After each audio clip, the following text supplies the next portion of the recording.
조금 무거운 주제로 좀 바꿔보려고 그러는데 최근 들어서 네네. 뭐 체육계 폭력 문제들 이런 것들이 많이 벌어졌잖아요.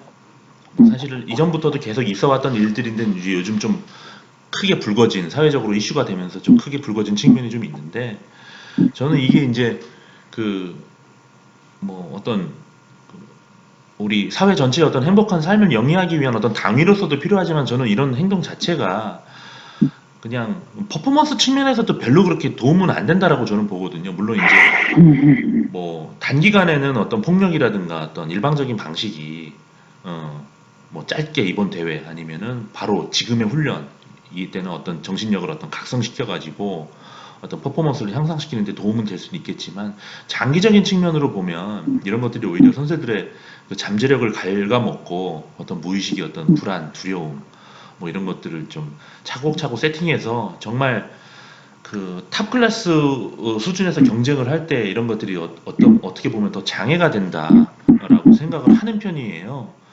예, 코치님 여기에 대한 견해를 좀 듣고 싶습니다. 예. 저도 기본적으로 어떠한 뭐 이유가 되었든 어떠한 사유가 되었든 폭력은 허용돼서는 안 된다라는 생각은 가지고 있어요. 그런데 예전에 그렇게 체육계에서 구타나 그런 체벌, 그런 폭력적인 부분들이 허용이 되었고 그러한 것들이 계속해서 유지가 되어 왔었던 거는 분명히 그것이 가지는 장점들이 있었을 거라고 보거든요. 네. 그래서 그 부분에서도 저도 되게 고민을 많이 했기 때문에 되게 다양한 지도자분들이랑 특히 제가 말씀드린 지도자들은 뭐 지금 이제 프로야구에서 코치 감독을 하고 있으신 분들이라든지 아니면 현역 아카데미에서 이제 지도를 하고 있는 분들한테 많이 여쭤봤죠. 이런 체벌에 대해서 어떻게 생각을 하냐.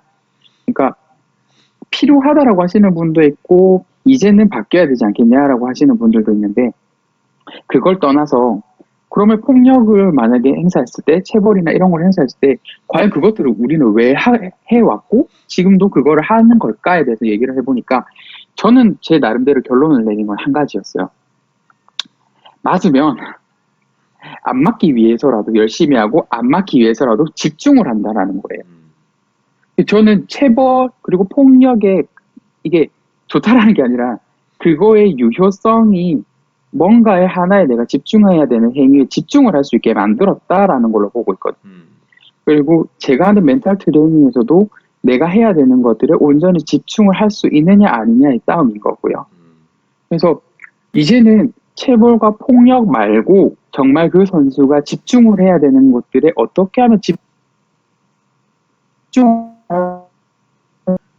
그러니까 방금 좀 끊겨서 좀 녹화가 제대로 됐는지 모르겠는데 어쨌든 폭력을 활용을 해서 우리가 이득을 얻을 수 있었던 부분은 어떤 것들에 집중하게 만들었다라는 거고 저도 하는 방법이 상황에 맞게끔 어떤 것들에 집중해야 되는지에 대한 선택을 하게끔 만드는 방법이고 그렇다라고 하면 우리가 폭력 이외에 다른 선택과 집중을 할 수 있는 것들을 트레이닝 시켜줄 수 있다라고 한다면 이런 체벌이나 폭력 이외에 다른 방법들이 활용을 될 수 있을 것 같은데 아직까지는 거기에 있어서 지도자분들이나 현장에서 이 방법이 좋다라고 하는 것들이 대두되지 않았기 때문에 계속해서 폭력이나 체벌이라는 방법들을 조금 활용하고 계시는 거라고 생각이 들어요.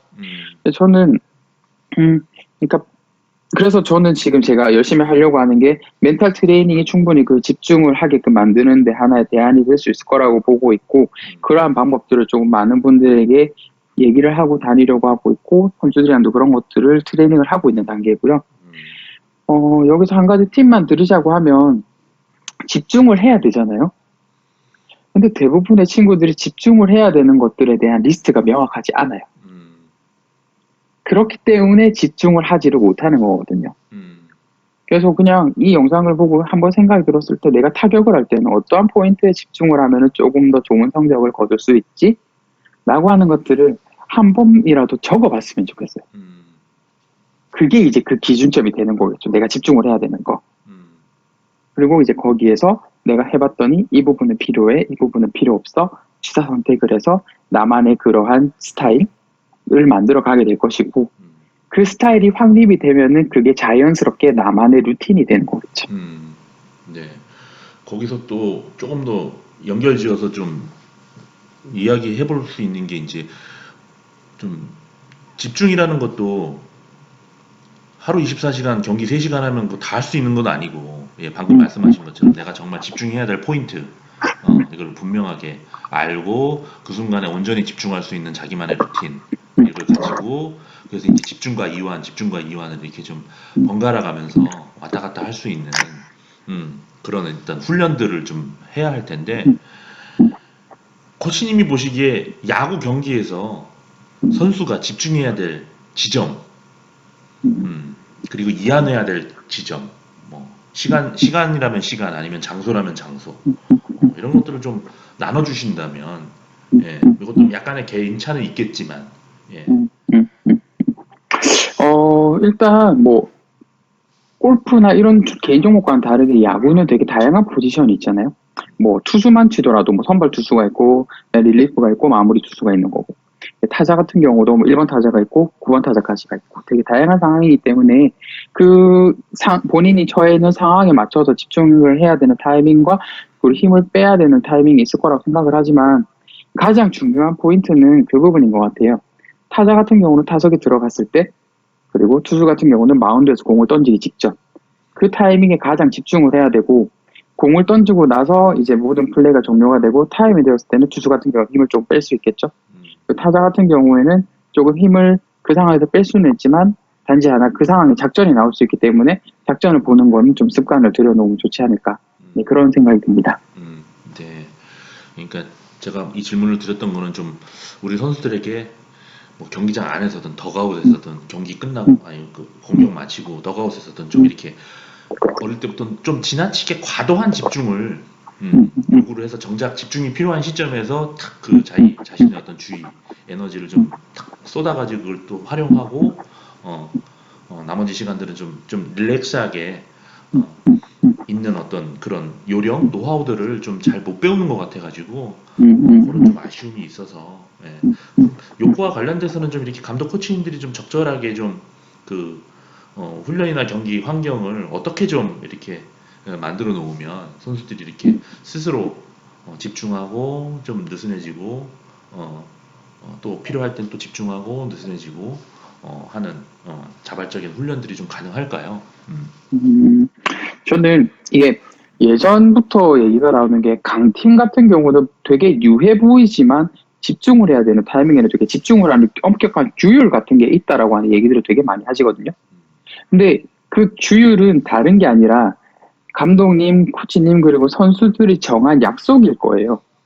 이 상황에서는 우리는 집중을 하자, 하지만 이 상황에서는 조금 힘을 빼도 괜찮을 것 같다라고 하는 것들이 미리 시합 전에 좀 정해져 있으면, 그런 시스템이 조금 더 선수들이 그런 것들을 집중하고 힘을 빼는데 더 편하게, 그리고 조금 더 일상생활처럼 할 수 있지 않을까. 그래서 그런 시스템을 어떻게 만들어 주는가가 좀 많이 중요할 것 같습니다.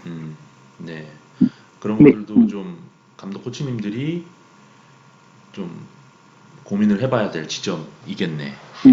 네, 그게 왜냐면은 팀 분위기에 따라서 다르고 팀 구성원에 따라서 다르고, 그리고 감독님이 지향을 하시는 그런 뭐 팀의 분위기라든지 방향성 같은 것들도 있기 때문에, 지금 제가 여기서 이렇게 하시면 좋습니다라고 뭐 일률적으로 말씀을 드리기는 좀 어려운 부분이 있고요. 각자 감독님이 생각을 하시는 방향성에 맞춰서 그것들은 조금 조율이 돼야 되지 않을까 싶습니다. 네. 좀 하고 싶은 얘기. 네. 네, 그러니까 그냥 제가 이렇게 자유롭게 얘기하면 네, 되나요? 네, 네. 음.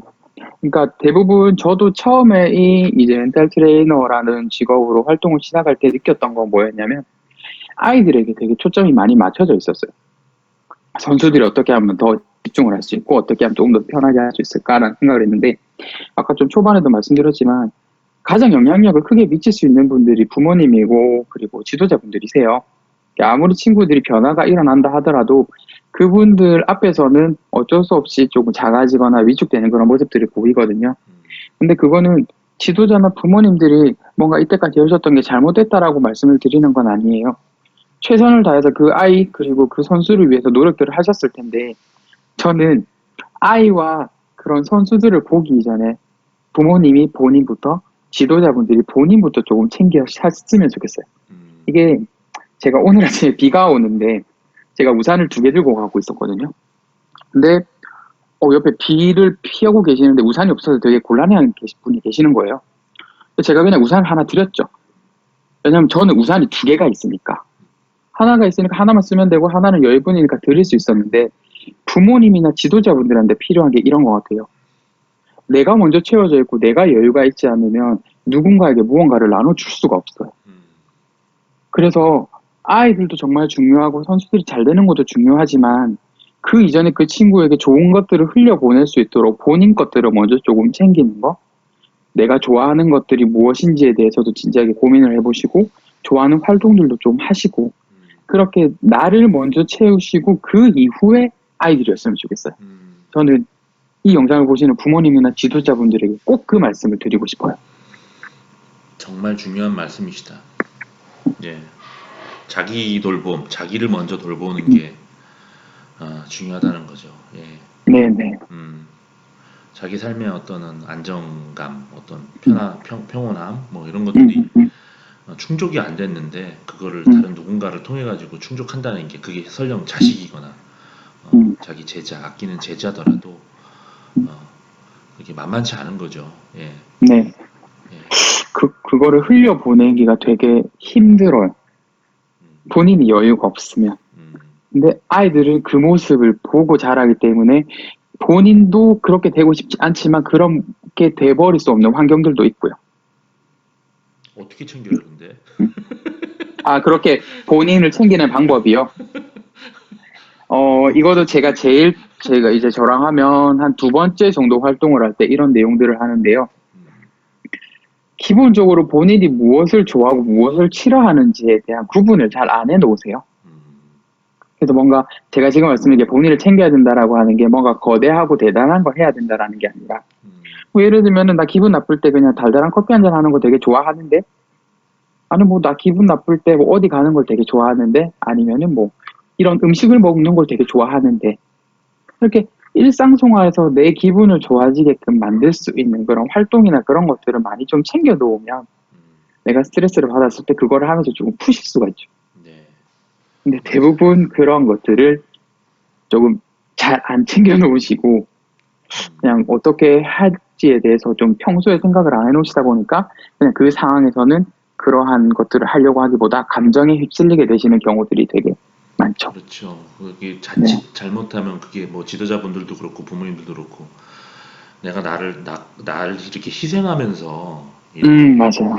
너를 키우려고 너를 좋은 선수로 만들려고 이렇게 애를 썼는데 이게 또 뭐 결과라는 게 세상 모든 일이 진인사 대천명이라고 사람이 할 일이 있고 결과는 어떻게 나올지 사실은 뭐 노력 여하에 따라 달라지는 건 있어도 어, 그런 측면들이 있는데 이제 그런 것 때문에 이제 정말 감정이 고갈되기가 쉽죠 이게. 예, 네. 이게 진짜 좋은 말씀이십니다. 그래서 그런 것들을 조금 평소에 챙겨놓고 내가 좋아하는 거, 나의 기분을 조금 더 업시켜 줄 수 있는 것들이 무엇이 있을지에 대해서도 조금 한번 고민을 해보시고 그리고 의도적으로 나의 기운을 빠지게 하는 것들이나 나를 화나게 하는 것들은 조금은 멀리하는 연습을 하시는 건 이것도 그러니까 어떻게 보면 트레이닝인 거예요. 그러니까 이게 예, 맞아요. 제가 그래서 트레이닝이라는 말씀을 꼭 드려요. 그러니까 이게 뭔가 한 번에 대단한 게 만들어지고 한 번에 뭔가 안 되는 것들이 되는 게 아니라 계속해서 꾸준하게 그것들을 하면서 어느 순간 내 삶에 그게 녹아 들어와야 되거든요. 야구 선수들이 펑고 반복해서 받으면서 그 동작이 습관이 되듯이 맞아요. 코치나 부모님들도 뭐 좀 중간중간 실수는 할 수 있어도 뭐 이런 것들을 늘 염두에 두고 훈련을 하면서 또 실수했던 거는 다음에 또 다시 한번 바로 잡고 하는 과정들을 통해서 이렇게 같이 성장해 나가는 거죠. 그러니까 코치님이 오늘 좋은 말씀 되게 많이 해주셨는데 특히나 마지막 말씀 뭐 내가 뭐 누군가를 이거는 사실은 뭐 운동부 안에서 어떤 학부모나 지도자 입장뿐만 아니라 모든 영역에 다 적용되는 것 같아요. 내가 누군가를 돕고 있다, 지도를 하고 있다, 영향을 미치고 있다 하는 사람들이 빠지기 쉬운 어떤 그 자칫 빠지기 쉬운 함정에 대해서 잘 말씀을 해주신 것 같아. 예, 예. 저도 요즘 열심히 뛰고 있습니다. 제 몸 돌보려고. 네, 잘 보고 있습니다. 되게 보면서 저도 자극 많이 받고 있습니다. 저도 저기 지금 유현진 선수 전담 트레이너로 가 계신 김병건 원장님이 매일 이렇게 뛰는 거 인스타그램으로 올리시는 거 보고 나도 한번 뛰어볼까? 그러니까 이게 또 인스타에 자랑질하려고 또 열심히 뛰게 되더라고요. 그게 어떻게 보면 또 그 본인만의 동기부여가 되실 수 있는 그리고 거죠. 이제 측정을 여기 해갖고 측정을 하고 그러니까 음, 뭐 한 1, 2km 뛰고 그만두기 쪽팔리잖아요. 그래, 자랑하려면 여기서 멈추면 안 돼. 또 기계는 거짓말을 못해서 조작을 할 수도 그렇죠. 없어요. 그렇죠. 맞습니다. 예, 하여튼 오늘 좋은 말씀 너무 감사드리고 그리고 저희 지금 아닙니다. 이 영상 녹화하기 전에 저희끼리 나눈 대화가 있는데 그런 프로그램들 좀 지금 코치님께서 뭐 부모님들 대상으로 한 뭐 이렇게 좀 팁이 될 만한 것들을 좀 정리해서 준비도 좀 하고 계시니까 그런 거 좀 준비되면 저도 좀 같이 이렇게 소개해드리고 싶고 합니다. 네. 뭐 서울 쪽에 계신 분들은 좀 방문하기가 좀 쉽지는 않으시겠지만 혹시나 부산, 경남, 뭐 대구, 뭐 경상도 일원이나 이쪽에 계신 분들 중에 혹시 뭐 여건이 좀 되시는 분들은 꼭 뭐 선수가 제가 볼 때는 꼭 선수가 꼭 방문 안 해도 될 것 같아. 예. 뭐 지도자분들이든 뭐 부모님들이든 궁금하신 내용 있으시면 제가 요 밑에다가 요 밑에다가 제가 연락처 예, 하나 남겨 놓을 테니까 예, 연락드리고 방문하셔서 뭐 두런두런 얘기 나눠보시면 도움이 될 것 같습니다. 코치님 너무 고맙습니다. 오늘 아닙니다. 대표님 좀 좋은 기회 주셔서 감사합니다. 네 이게 끝이 아니에요. 그렇지 아닌가요? 다음에 또 제가 또 네. SOS를 한번 치겠습니다. 예, 네, 저도 이런 좋은 내용이 있으면 또 많은 분들에게 얘기 나눌 수 있으면 좋으니까 적극적으로 협력하도록 하겠습니다. 고맙습니다.